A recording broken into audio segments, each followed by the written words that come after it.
Salut à tous, bienvenue dans ce nouvel épisode de Tacky Rubber et aujourd'hui je vais vous présenter le K3 qui est un petit peu l'arme secrète de Félix Lebrun et d'Alexis Lebrun qui leur donne d'excellents résultats. Alors à savoir qu'il y a le K3 et le K3 Pro, moi j'ai choisi le K3 Pro qui a une éponge quand même plus dure et donc qui génère plus de speed.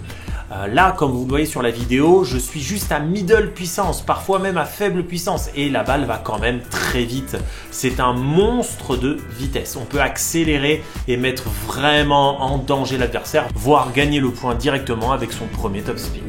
Que dire maintenant du spin? Eh bien, il a un niveau très élevé de rotation, aussi élevé qu'un Dignic 09C, voire même que mon Codex IF54. Maintenant, je trouve quand même que le IF54 a un léger supplément en spin parce qu'il a une tackiness, il est très collant.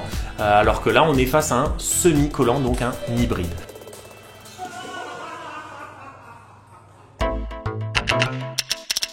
On va parler maintenant d'un point extrêmement important, c'est son niveau de contrôle.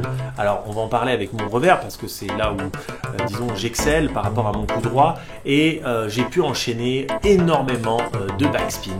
On le voit, hein, c'est pour moi une grande surprise parce que j'en avais, je pense, jamais enchaîné autant facilement, c'est-à-dire 25 ou 30.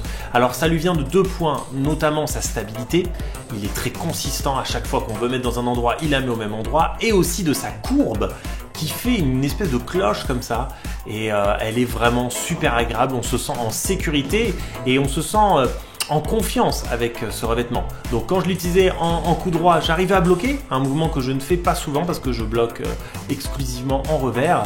Et là, j'arrivais à bien bloquer aussi en coup droit. Donc ça m'a donné des nouvelles aptitudes à travailler. Et puis aussi, j'ai énormément aimé ses frappes à plat. Je trouve qu'il a beaucoup de puissance.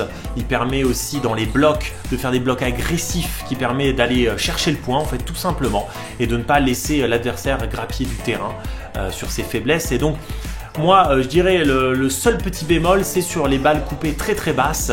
Et bien pour aller faire son premier top, vous avez les très lents, là c'est un petit peu plus dur parce qu'il va avoir un peu moins d'accroche qu'un typique Tacky Rubber. Mais je pense qu'avec un peu d'entraînement, honnêtement, ça devient tout à fait praticable.